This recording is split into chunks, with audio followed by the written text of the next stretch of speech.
Hello guys, welcome to a June reading wrap up. I can't believe it's already June. Actually, it's July. I can't believe it's already July. So I read a total of 5 books this month. I think this has been the most successful book reading month for me. I'm very happy and surprised about. So without further ado, grab your coffee, grab your things, grab your trusty old blanket, sit down and let's have a cozy little wrap up. I've actually put these in the wrong order. I should probably start with the books I read first.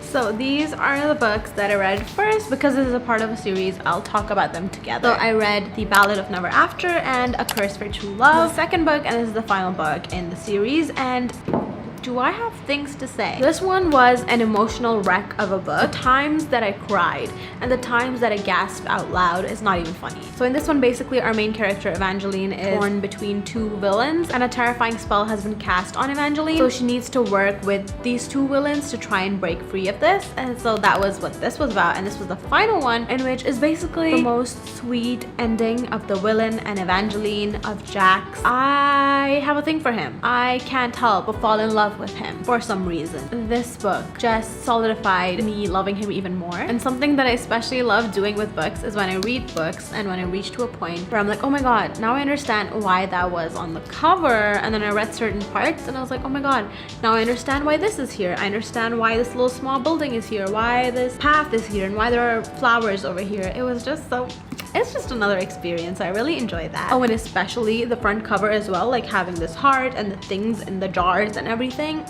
When you read it and you figure out what's happening, it's just like a reward. I gave both of these books a 5-star. I think I gave all these books actually in the series a 5-star. So after A Good Girl's Guide to Murder, this is the only series I've given all of them like a 5-star. And I'm genuinely so sad that the series is over. If I have the time, I would really love to read all the books over again because they attacked my heart in that way. Something I loved about this book was the way Jax is just incessantly like really mean throughout the book, and that it's not an instant, oh my god, he was evil and ooh, he's in love now, so he's going to, you know, become great or become a nice person. It was more of like a very long character arc for him, which was frustrating at times, but it was also great because that is what Jax is. He's just evil and mean. And something I didn't like about this book, or both of these books, that it was over.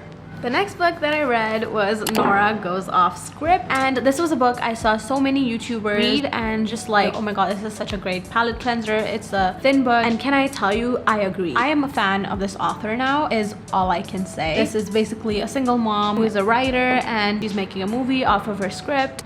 So wholesome. I've never read a single mom trope before, I think, and so this was one of my first ones. And am I glad this was one of my first ones, because I'm so excited to read her other book, which I think is The Summer Romance. And this was just great. What I loved about this book was that she was a single mom and just getting an insight into her life, because I've never read a book like that before. Something I also loved, just because there was a guy in the book didn't mean there was a lot of him, or like a lot of his POV. Actually, there was none of his POV, and he was more of on the sidelines, and there was more of a character development of a book for our main character, whose name is, do I remember?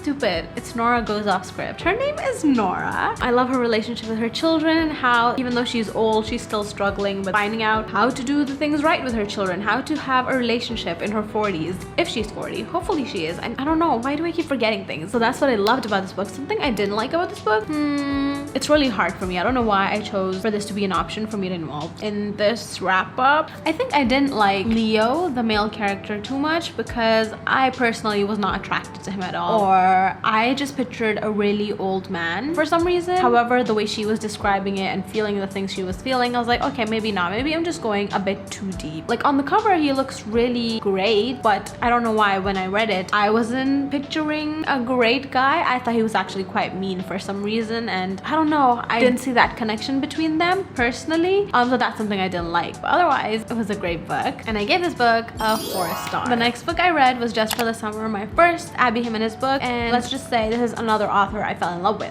When I'm telling you I had a great reading month, I literally mean this, where I found so many new authors where I will buy every book that they've written so far, and I get the hype. The epitome of if he wanted to, he would. I literally cried and sobbed reading this, as well as getting to know the guy Justin and being like, guys like this exist. Other people have this expectation as well. He made surveys for dates that they were gonna have. He made a post-date survey as well to figure out, you know, how did she actually enjoy the date. He takes care of her when she gets sick. He is perfect. And when I saw people crying over this book, I understood because I cried as well. What I love about this book is it's so much more than a love story. It's just so much more of personal development of these two characters, their personal traumas, because one of them is really, really traumatized, is how the other person stays even through the thick of it all, and just being there for each other no matter what, even if both of them are having major changes in their lives. Justin actually has to take ownership of his younger siblings, and girl, what is her name? And Emma has to deal with her toxic mother.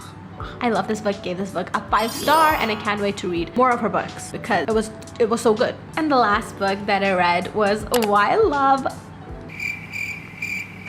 I'm sorry, this is not a silent review. This is also my first Elsie Silver book, and this is another one of those offers. This is another one of those authors that people keep talking about on TikTok and YouTube, and I am just like, what is the hype? I get the hype. This is my first country, I think it's a country or town based book, and our main character is a billionaire who is humble and who actually uses his $1 billion for good causes, and is also willing to spend all those billions of dollars on the girl, even if she didn't ask. Absolutely ate this book up. This is one of the other books. I am so sad it's over after A Curse for True Love. I would literally love to reread this book. It was a slow burn. There was lots of tension, which was great because there was so much more going on that was not the love story. Well, it was the love story, but it was just everything had so many layers and just so many things to uncover. He is a single dad, and she is, you know, going through a career blip. He's her boss now. He gives her a job because she needs it. A lovely love story. I also have a lot of quotes underlined in this book. This is the first book in this series. I'm so excited for the rest of the books. Just know I'm gonna read it. The next book is I think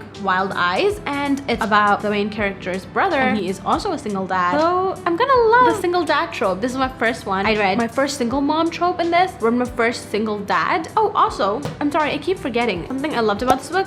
Justin. Something I didn't love about this book. Sometimes Emma was annoying, but also she was traumatized. She was going through it. I was like, oh my god, don't do that. Don't trust this person again. But she would do it. That was her character development. So there's nothing I did not love about this book. As for this, what I love, I'm sorry, the list is endless. Billionaire, single dad, small town, the growth of our characters, especially her name is not Emma, is it? Especially Rosie, the girl. What I didn't love, there's nothing really. Oh, what I did love as well was there was no third act breakup. I think this is one of the only books I've read where there is no third act breakup, and I didn't know what that was before for some reason, and now I know, and I'm like, I love this because I don't have to go through that. Oh my god, they might break up now, and then I have to deal with that resolution and them just fighting and all that.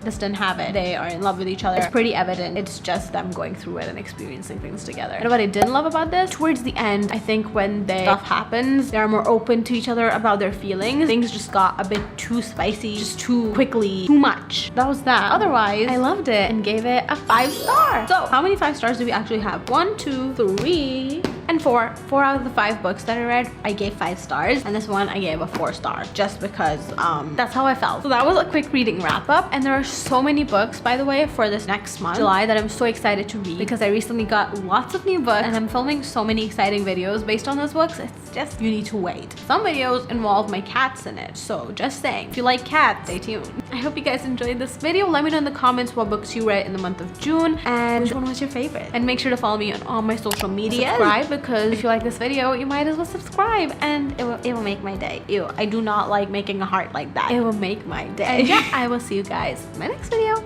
Bye. Oh, time to blow the candle. Bye.